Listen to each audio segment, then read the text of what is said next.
Jemaat Tuhan yang kekasih, Shalom, selamat pagi, selamat bertemu kembali. Saudara-saudara, berkat pimpinan dan anugerah Tuhan sajalah, kami semua sudah berada di minggu kedua bulan Juni tahun 2020. Sebagai orang percaya, kita tetap ada dalam keadaan waspada dan yakin akan pertolongan Tuhan kita Yesus Kristus. Karena itu, saudara-saudara, marilah kita sama-sama mengucap syukur kepada Tuhan kita Yesus Kristus, karena Ia sungguh-sungguh berkuasa menjaga keluar masuk kita masing-masing, baik siang maupun malam, di mana saja kita berada. Saudara-saudara kita yang masih hidup dan bernafas, kita tahu bahwa Tuhan ada punya rencana baik bagi kita semua. Ya saudara-saudara, tidak terasa, orang Ambon bilang tutup mata buka mata, wabah coronavirus membuat kita yang senang mendengar firman Tuhan, kita hari ini sudah ada pada edisi yang ke-16. Puji Tuhan, kami percaya firman Tuhan memberikan kepada kita kekuatan rohani untuk tetap tinggal percaya dan siap melakukan kehendak Tuhan, melakukan apa yang Tuhan mau kita kerjakan dalam hidup ini. Karena itu, saudara-saudara, marilah kita akan tenang dan kita akan memulai ibadah kita pada saat ini. Lieve gemeente, Shalom. Goedemorgen. Fijn dat we weer elkaar mogen ontmoeten op deze manier. Alleen dankzij de zegen en genade van de Heere Jezus zijn wij allen in de tweede week van juni 2020. Als gelovigen zijn wij voorzichtig en zeker van Gods woord, Gods hulp. Daarom laten wij gezamenlijk Christus danken, want waarlijk, Hij is bij machtig om ons in en uit gaan bewaren. Dag in, dag uit, waar we ook zijn. Wij die blijven ademen en leven. God die goede bedoelingen heeft met ons allemaal. Ja, broeders en zusters, als wij onze ogen open doen of sluiten, de coronacrisis laat ons meer luisteren naar Gods woord. Wij zijn nu als bij de 16e editie. God zij geprezen. Wij geloven dat Gods woord ons geestelijke kracht geeft om te volharden in het geloof en ons voor te bereiden om te leven volgens de wil van de Heer Jezus, als verlosser van deze wereld, redder van zijn gemeente der gelovigen. Saudara-saudara, laat ons nu beginnen met eredienst. Mari saudara-saudara, kami mulai akan ibadah di saat ini. Ibadah yang kami lakukan, jadilah dalam nama Allah Bapa, Yesus Kristus, dan Roh Kudus. Amin. Salam sejahtera dari Tuhan kita Yesus Kristus disampaikan kepada saudara-saudara sekalian. Deze dienst openen wij in de naam van God de Vader, Jezus Christus en de Heilige Geest. Amen. Genade en vrede zij u in en door onze Heer Yesus Christus. Amin. Saudara-saudara, nats pembukaan opening text terbaca di dalam Handelingen 4, de versen 12. Dan di atas dasar ini kami mempunyai tema. Tema van vandaag is Jezus is mijn Heer en jouw Heer. Mijn redder en jouw redder. Saudara-saudara, kami semua akan mendengar pembacaan Alkitab yang terbaca nanti di dalam Alkitab Perjanjian Baru. Kitab Kisah Para Rasul, pasal 4, ayat 8 sampai 12. Handelingen 4, de versen 8 tot en met 12. Tapi sebelumnya saudara-saudara, mari kami berdoa. Kami berdoa. Laat ons bidden.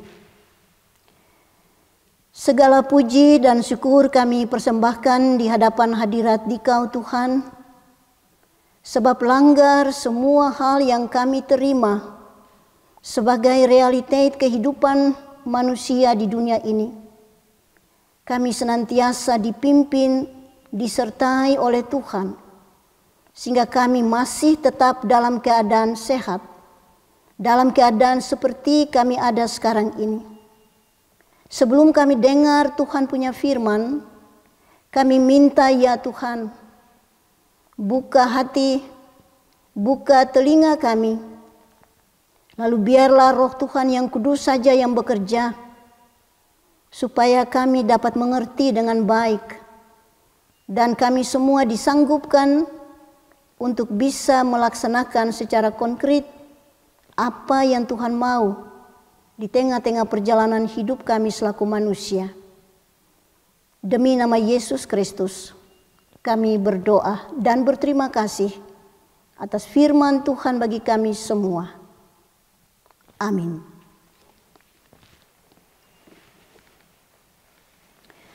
Saudara-saudaraku, pembacaan Alkitab bunyi sebagai berikut. Kisah Para Rasul pasal 4 ayat 8 sampai 12. Petrus dan Yohanes di hadapan mahkamah agama.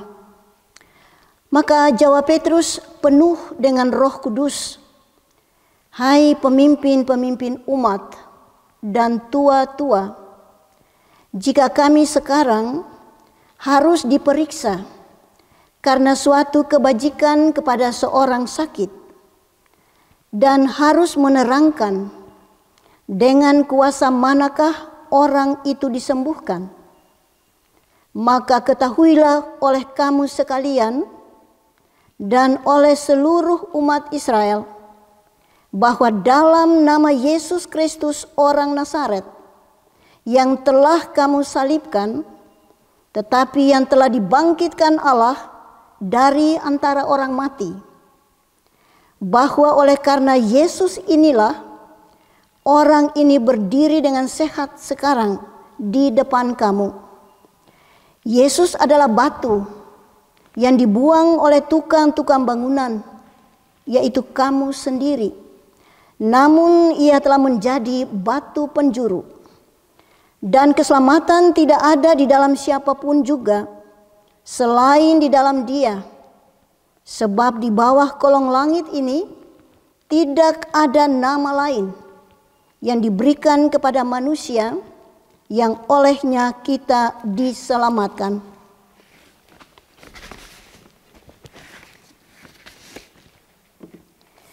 Handelingen 4, de versen 8 tot en met 12.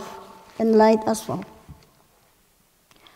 Toen kwam de Heilige Geest in Petrus en Petrus zei, leiders van het volk, wij moeten ons hier vandaag verdedigen, omdat wij een zieke man geholpen hebben. De man is genezen. En jullie willen weten hoe dat komt. Wij antwoorden aan jullie en aan het hele volk van Israël is dit. Deze man die hier nu staat, is weer gezond door de macht van Jezus Christus uit Nazareth. Jullie hebben Jezus gedood door hem aan het kruis te hangen. Maar God heeft hem uit de dood laten opstaan. Jullie dachten dat Jezus niet belangrijk was. Maar hij is belangrijker dan alle andere mensen. Hij is de redder die God gestuurd heeft. Er is niemand anders op de wereld die ons kan redden. Begitu saudara-saudara bunyi kesaksian Alkitab bagi kami semua. Paling berbahagia apabila sebagai orang percaya kami tetap tinggal percaya kepada kebenaran firman Allah ini. Terpujilah Kristus. Haleluya. Saudara-saudara, dalam hidup orang dengar ada orang bilang begini, kok percaya dia? Percaya dia ilang jalan. Percaya dia gigi jari. Jadi saudara-saudara, untuk percaya kepada seorang manusia di dunia ini, itu tidak gampang. Apa yang menurut harapan kita, kerinduan kita, kadang-kadang tidak terpenuhi. Sebab manusia adalah manusia. Manusia yang percaya kepada Tuhan, dia akan taruh dia punya seluruh pengharapan dan rencana hidup hanya di dalam tangan Yesus Kristus, orang Nazaret, juru selamat dunia ini dan juru selamat kita semua. Karena itu mari saudara-saudara kita mendalami apa kata firman Tuhan dalam pembacaan tadi,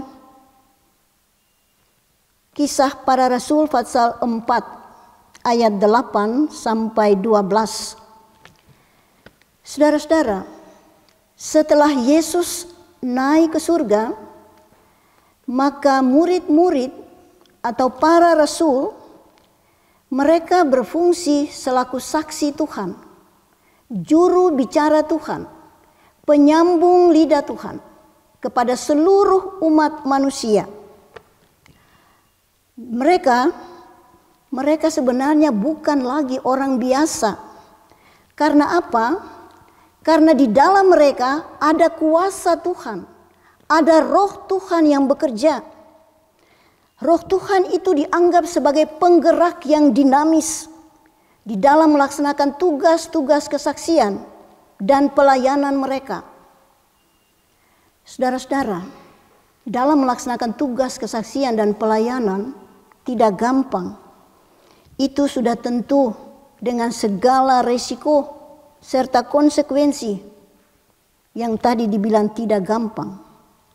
Dalam pembacaan tadi saudara-saudara kita akan lihat kenyataan bagaimana hebatnya Petrus dan Yohanes mempertanggungjawabkan kesaksian dan pelayanan mereka sebagai saksi Tuhan yang hidup. Dan sekaligus mereka mengoreksi sikap dan perbuatan kejam dari manusia terhadap Yesus. Khususnya mereka selaku pemimpin rakyat dan pemimpin umat beragama. Saudara-saudara, kita tahu pasti orang-orang yang berbuat salah, orang-orang yang berbuat jahat, orang-orang yang melanggar hukum dan peraturan negara atau undang-undang, itu pada akhirnya kita lihat mereka toh ditangkap, mereka diadili dan bisa masuk penjara atau dihukum mati. Misalnya mereka yang membunuh, mereka yang perkosa, mereka yang mencuri, drugs handle, dan lain-lain. Dan ini logis dan adil, sebab mereka bikin susah orang lain. Orang lain menjadi korban.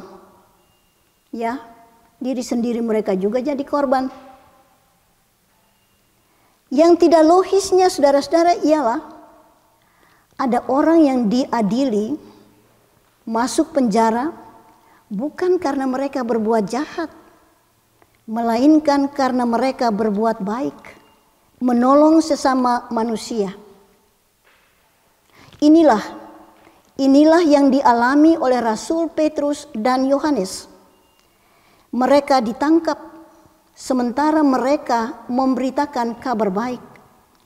Mereka ditangkap dan ditahan di dalam penjara 1 malam, sebab hari sudah malam.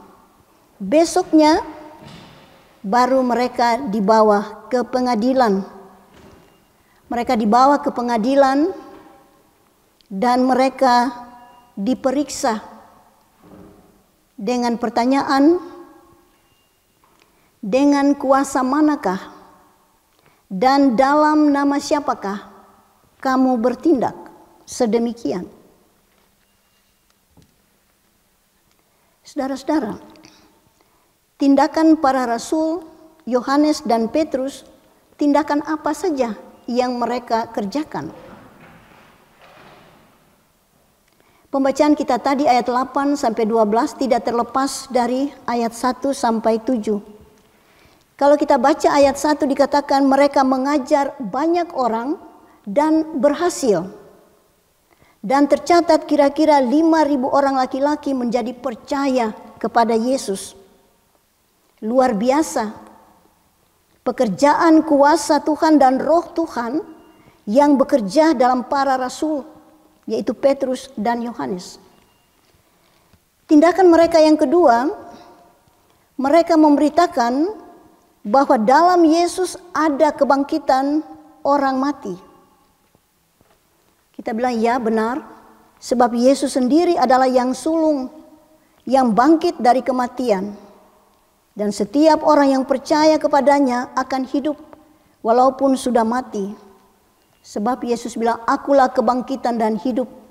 Barang siapa percaya kepadaku, ia tidak akan mati selama-lamanya. Wow, kalau tidak akan mati selama-lamanya, berarti memperoleh hidup yang kekal. Karena itu Paulus pernah bilang, mati itu untung. Karena memperoleh kehidupan yang kekal. Dan hidup itu Kristus. Jadi sebenarnya manusia mau takut apa? Apabila kita bilang mati itu satu keuntungan. Manusia orang percaya tidak perlu merasa takut terhadap kematian. Yang ketiga, saudara-saudara, tindakan apa yang dibuat oleh Petrus dan Yohanes? Menyembuhkan orang lumpuh.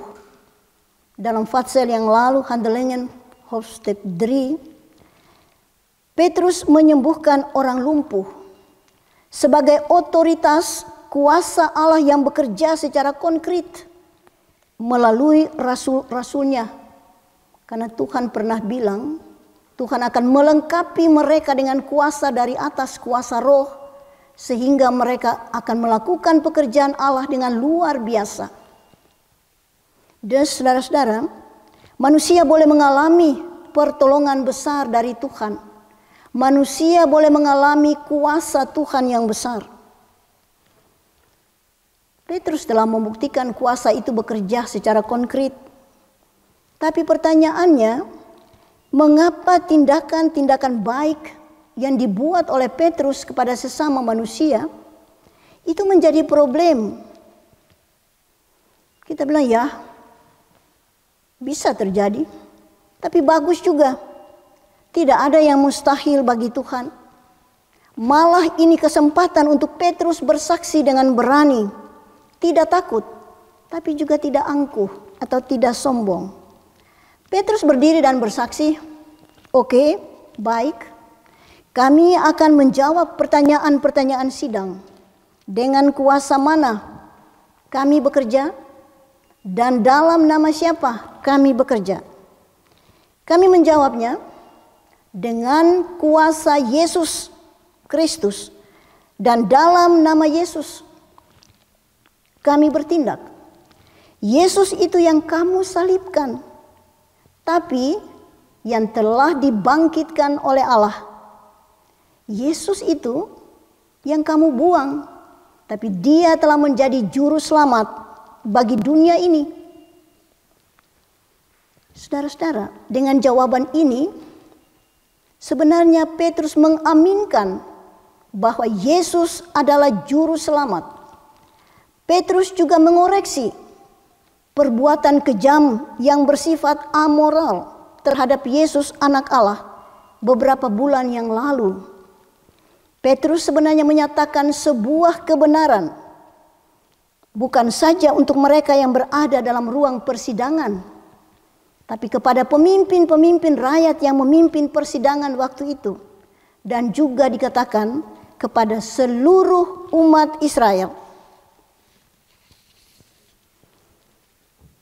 Saudara-saudara, luar biasa kita mendengar kesaksian ini. Geliefde broeders en zusters, nadat Jezus ten hemel is opgevaren, zullen de discipelen of apostelen als Gods getuigen en woordvoerders functioneren. Ze zijn niet meer gewone mensen, maar zij bezitten de kracht en de geest van de Heer als een dynamische motivatie, zodat de taken van hun getuigenissen en bediening worden voortgezet. Het is waar dat het risico en grote gevolgen met zich meebrengt. Broeders en zusters, de schriftlezing van Sonnet, van zojuist, kunnen wij daarin duidelijk zien hoe geweldig Petrus en Johannes hun werken verantwoorden. En dan dat vooral als levende getuigen van de Heer. En hoe zij dan de houding en de wreedheid van de mensen tegenover Jezus proberen te helen. Vooral als leiders van volk en gemeenschap. Bijvoorbeeld doden, verkrachten, stelen, drugshandel en andere zaken. Dit is logisch en rechtvaardig om te zeggen dat je het leven van een ander zuur maakt. Een ander wordt slachtoffer. Ja, zelf slachtoffer worden, maakt jij je eigen leven ook zuur. Wat niet logisch is, zij die in de gevangenis belanden, komen voor de rechter. Niet omdat zij slechte dingen gedaan hebben, maar juist goede dingen.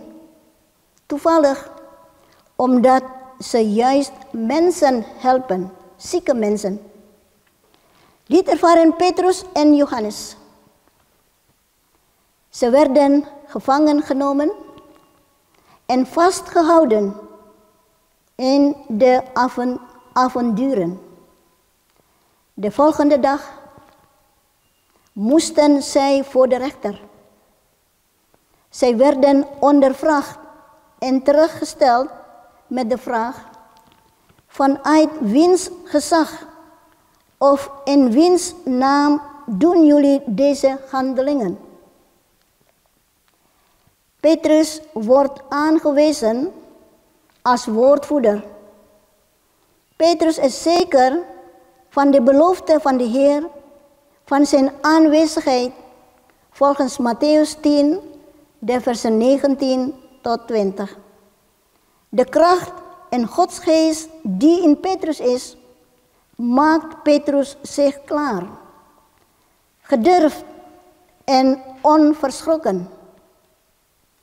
De vraag die Petrus moet antwoorden voor de rechtbank is: vanuit wiens gezag of in wiens naam doen jullie vervolgens deze handelingen?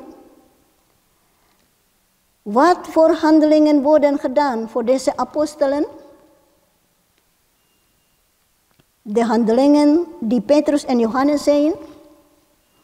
Ten eerste, veel mensen onderwezen. Als succes genoteerd. Ongeveer 5000 mannen kwamen tot geloof in Jezus. Buitengewoon hoe Gods kracht en zijn geest werkt via de apostelen Petrus en Johannes. Ten tweede, het verkondiging dat in Jezus er opstanding is uit de dood. Jezus is de eerste geborene die opgestaan is uit de dood. Jezus zei, ik ben de opstanding en het leven. Wie in mij gelooft, zal leven, ook al is hij gestorven. En ieder die sterft en die in mij gelooft, zal niet nimmer meer sterven. Wauw, geliefde broeders en zusters. Dit is een garantie. Garantie die je nergens bij wie dan ook kunt tegenkomen. Want het leven in mij Christus en het sterven in mij gewin, zegt Paulus. Dus waarom moeten wij voor de dood vrezen? Het coronavirus doodt alleen ons lichaam, maar vreest hem die lichaam, ziel en geest dood. Saudara-saudara, coronavirus cuma membunuh tubuh. Itu saja kita sudah takut. Apakah kita tidak takut kepada Dia yang membunuh tubuh, jiwa dan roh? Orang lebih takut kepada coronavirus daripada kepada Tuhan. Yang ketiga, saudara ten derde, genezen van verlamden in Handelingen 3 als autoritas Gods macht die concreet zich manifesteert door zijn apostel Petrus. Dus kan de mens Gods grote macht ervaren. Waarom worden deze handelingen die Petrus en Johannes doen aangezien als een probleem? Min of meer is er jaloezie, afgunst, bedreigd voelen, wat als gevolg heeft boosheid. De mens die de geest van de vlees begeert en niet de Heilige Geest. Maar niet het waarom, dat is fijn. Niks is onmogelijk bij God. Dit is een gelegenheid voor Petrus om te getuigen. Met lef, onbevreesd, maar ook zonder arrogant te zijn, staat Petrus op en getuigt. Oké, we zullen antwoord geven op de vragen van de leiding van de rechtbank. Met het gezag van Jezus en in de naam van Jezus handelen wij. Jezus die jullie gekruisigd hebben, maar die door God opgewekt is. Jezus, de hoeksteen die jullie weggegooid hebben, hij is de rechter. Hij is de redder. Petrus corrigeert. Tegelijkertijd toont hij de wreedheid aan die grenst tegen het amorele aan tegenover Jezus, Gods Zoon, enige tijd geleden. Petrus laat een stuk gerechtigheid zien, niet alleen de aanwezigen in het gerechtsgebouw, tot de leiders van het volk, maar tot heel Israël. Begitu saudara-saudara bunyi kesaksian Alkitab tadi, Kisah 4 ayat 8 sampai 12. Bagaimana firman ini akan berbicara seterusnya bagi kita sekarang ini. Kita harus bilang, kita harus beramin, mengaminkan bahwa ya, di dalam nama Yesus, Dialah satu-satunya Tuhan yang selama ini ada dengan kami semua, yang selama ini menjamin kehidupan kita, keselamatan hidup kita, keselamatan tubuh, keselamatan jiwa, dan keselamatan roh. Jadi saudara-saudara, Tuhan Yesus, nama Yesus harus mendapat tempat yang paling sentral dalam kehidupan kita. Kita manusia ada punya rencana hidup, ada punya harapan. Tapi baiklah semua harapan dan rencana kita taruh, kita letakkan di hadapan Yesus Kristus Tuhan kita, Juru Selamat kita. Ia tahu kekuatan-kekuatan kita. Ia tahu kelemahan-kelemahan kita. Dalam dunia yang cepat berubah dan penuh dengan banyak kesukaran, penderitaan, karena dosa, karena iblis. Sebagai orang percaya, kita tidak bisa lepaskan Tuhan. Kita tidak bisa hidup di luar Tuhan. Kita harus bergantung penuh kepada Tuhan. Kita tidak bisa bekerja sendiri, berjalan sendiri, tidak bisa. Ya, barangkali bisa, boleh. Tetapi akibatnya total, fatal. Akibatnya kita akan hancur, tidak berhasil apa-apa. Kita akan susah sendiri. Dan iblis yang menang dan tertawa. Karena itu saudara-saudara, marilah kita membuat satu tekad atau komitmen untuk menjadikan Tuhan Yesus sebagai yang paling berkuasa dan yang paling penting dalam setiap langkah kehidupan kita. Baik kita anak-anak maupun kita orang tua. Tapi ingat, itu tidak berarti bahwa segala masalah hidup nanti kita hadapi itu akan teratasi, akan diselesaikan secara otomatis dengan cepat. Tidak, saudara-saudara. Tuhan yang kita percaya, Tuhanlah yang atur kita punya hidup. Ia yang atur, ia ada punya waktu tersendiri. Ia ada punya metode tersendiri. Dalam Alkitab dibilang tuh, rencanamu bukan rencanaku. Jadi kita harus tetap standby. Kalau kita sudah serahkan masalah hidup kita kepada Tuhan, kita yakin. Karena Dia adalah Juru Selamat kita, Dia pasti akan selesaikan. Tidak ada sesuatu yang tidak bisa diselesaikan oleh Tuhan. Kalau kita pasrah, kalau kita serahkan dengan hati yang percaya kepadanya. Saudara-saudara, kita harus belajar, terus belajar, dan menerima kehendak Tuhan. Tuhan mengizinkan sesuatu yang kadang-kadang pahit dan berat, supaya melaluinya kita selalu mengaminkan, aku ada punya Juru Selamat. Aku harus taruh pengharapanku kepadanya. Tidak ada jalan lain. Kesaksian Alkitab bilang, di bawah kolong langit ini tidak ada satu manusia yang bisa berfungsi selaku Juru Selamatku dan Juru Selamatmu. Masalah hidup tetap ada. Dan masalah hidup adalah bagian dari hidup kita setiap manusia. Kita tidak bisa lari dari masalah hidup. Kita tidak bisa hindarkan diri. Tapi bersama Tuhan kita akan kuat menghadapinya. Bersama Tuhan kita akan mampu mencari jalan-jalan keluar untuk mengatasinya. Karena itu jemaat, yakinlah akan firman Tuhan. Di bawah kolong langit ini tidak ada nama lain yang menjamin keselamatan kita.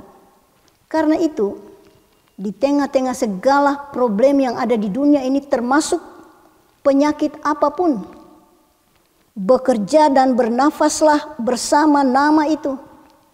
Dan di dalam nama itu, nama Yesus, Dialah Tuhanmu, Dialah Tuhanku, Dialah Juru Selamatmu, Dialah Juru Selamatku. Hari ini, besok, dan seterusnya. Geliefde broeders en zusters, wij beamen dat met de naam Jezus, Jezus de enige Heer, die zolang bij ons is en die ons verzekert van de redding van ons leven, redding van ons lichaam, ziel en geest. Dus gemeente, geliefde broeders en zusters, de Heer Jezus moet een plaats krijgen die zeer centraal in ons leven. Alle verwachtingen en plannen leggen wij bij onze Heer Jezus neer, onze heiland. Hij weet precies waar onze krachten liggen en ook onze zwakheden. In deze snel veranderende wereld vol zorgen, het lijden door de zonde en de duivel, kunnen wij als gelovigen de Heer niet loslaten en alleen op weg gaan en alleen aan het werk. Dat kan niet. Het mag wel, maar het gevolg zal zijn dat wij verliezen en kapot gaan, dat de duivel wint en lacht.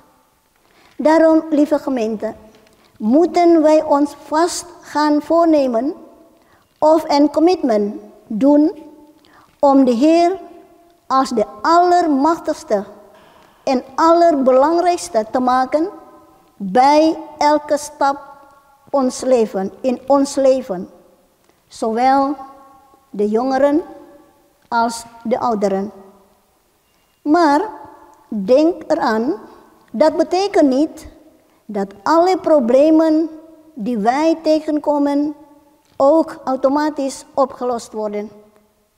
De Heer heeft zijn eigen tijd en methode. Wij moeten steeds leren de wil van onze Heer te aanvatten. De problemen in het leven zijn een onderdeel van het leven van elk mens. We kunnen niet weglopen of ons ervan terugtrekken. Maar met onze Heer zijn wij sterk om er tegenover te staan. Met onze Heer zijn we in staat om uitwegen te zoeken, om ze op te lossen.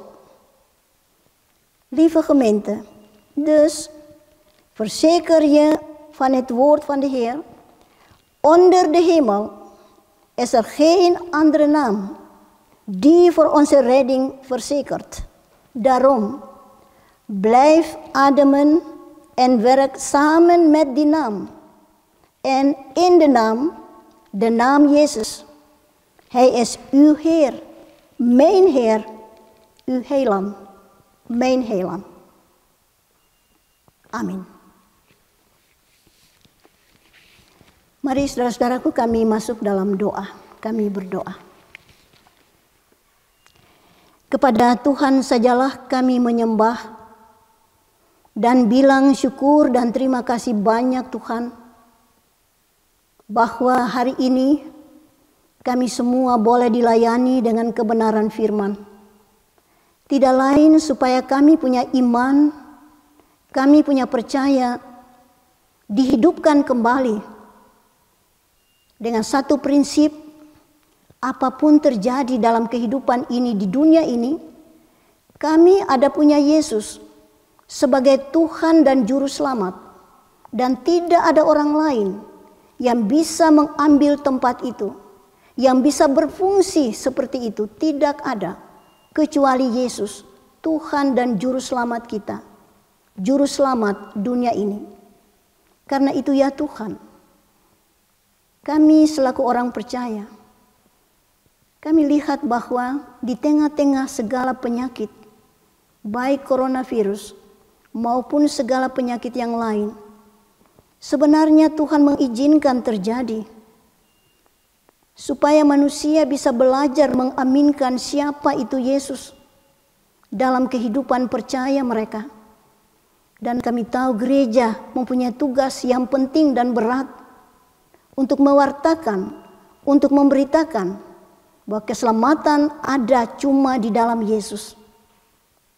Karena itu berkati pekerjaan gereja Tuhan, semua hamba-hamba Tuhan.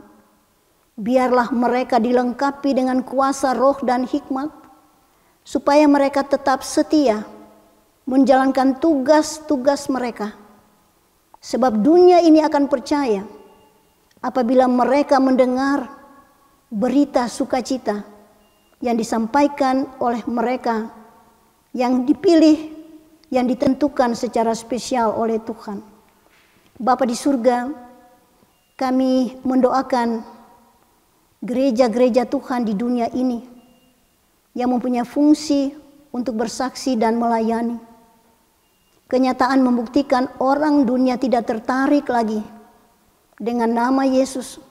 Orang di dunia hanya bekerja untuk mencari uang, mencari kesenangan, kesenangan tubuh. Padahal tubuh ini akan habis binasa menjadi tanah. Jiwa kita yang paling penting, manusia tidak lagi memikirkan keselamatan jiwa. Dan karena itu mereka tidak pikir siapa itu Yesus bagi mereka. Karena itu Tuhan di kesempatan yang indah ini, selaku orang tua, kami berdoa bagi semua anak-anak kami yang jauh dari Tuhan, yang menganggap enteng nama Tuhan Yesus, yang bekerja keras cuma untuk kepentingan tubuh, makan, minum, dan pakai. Padahal mereka lupa, hidup ini akan berakhir dan jiwa kita akan kembali, roh kita akan kembali kepada Tuhan sebagai pencipta, pemilik roh itu. Dan kami harus memberikan pertanggungan jawab. Bapa, jangan tinggalkan anak-anak kami berjalan menurut jalan mereka.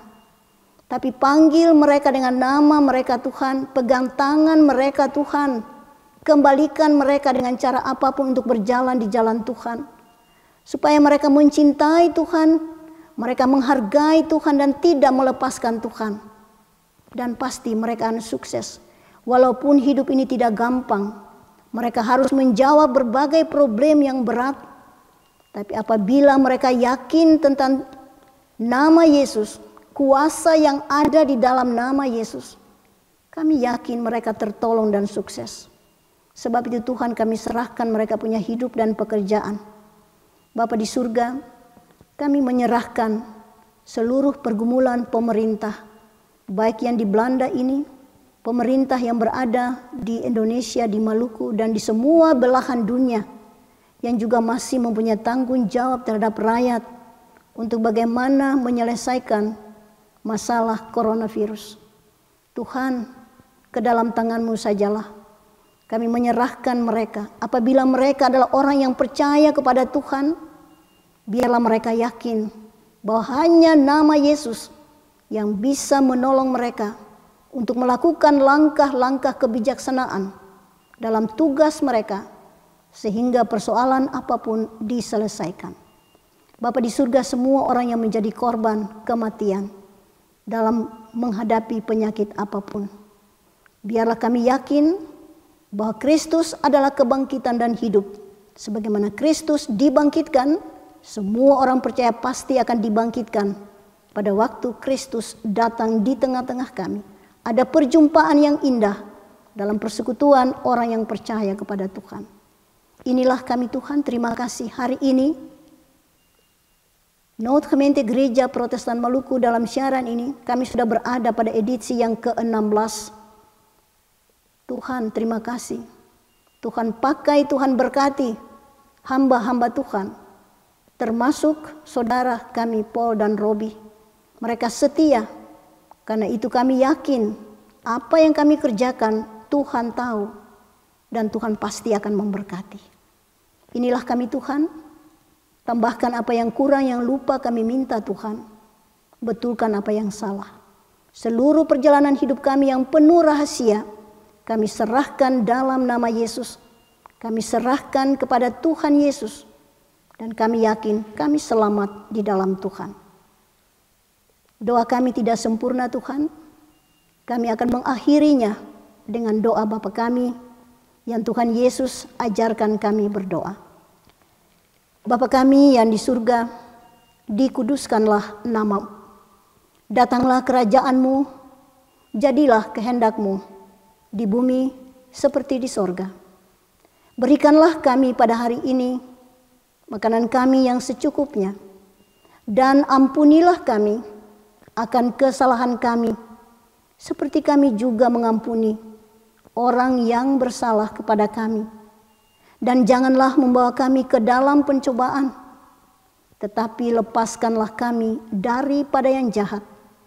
Karena Engkaulah yang mempunyai kerajaan dan kuasa dan kemuliaan sampai selama-lamanya. Amin.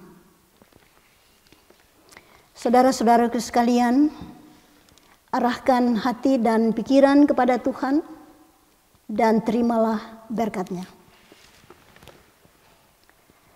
Anugerah Tuhan kami Yesus Kristus, pengasihan Allah yang Bapa, dalam persekutuan dengan Roh-Nya yang kudus, kiranya tinggal menyertai saudara-saudara sekalian. Amin. Saudara-saudara semua punya selamat hari Minggu. Tuhan memberkati kami semua sampai bertemu kembali.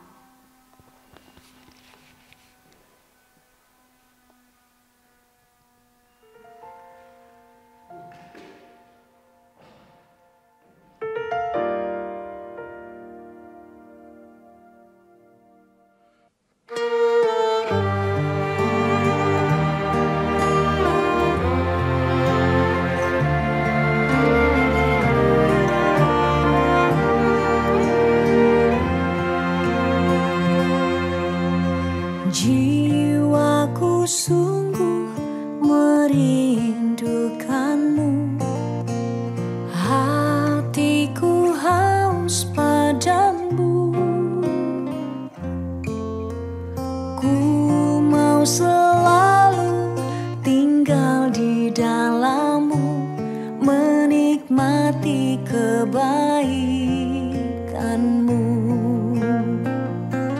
Yesus, Kau yang ku cinta,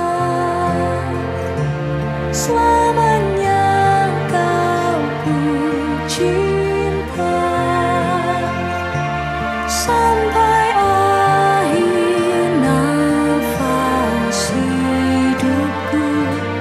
Yesus, Kau kekasih jiwaku.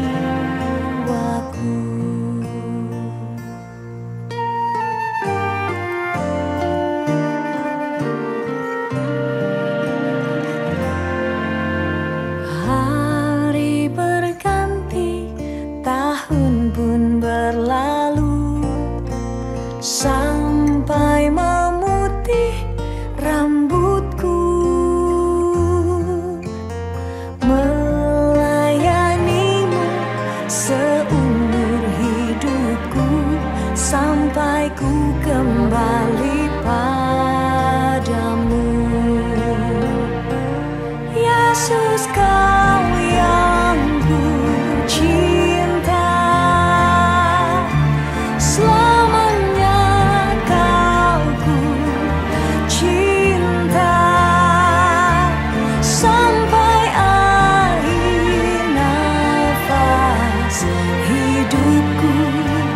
Yesus, Kau kekasih jiwaku. Yesus, Kau yang ku cinta, selamanya Kau ku cinta, sampai akhir nafas hidupku. Yesus, Kau kekasih jiwaku.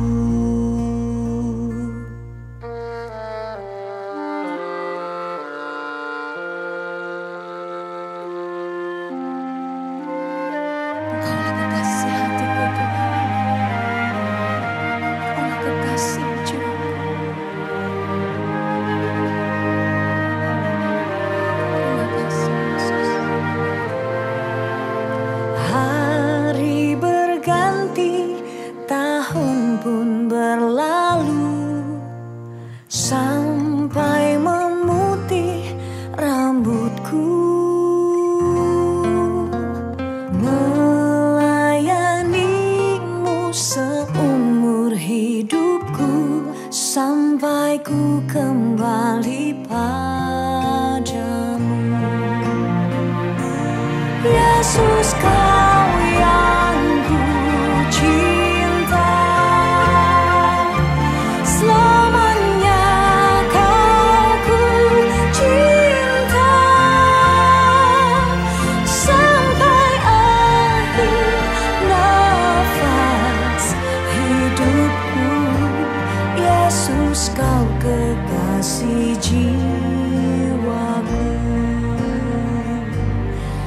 Yesus kau kekasih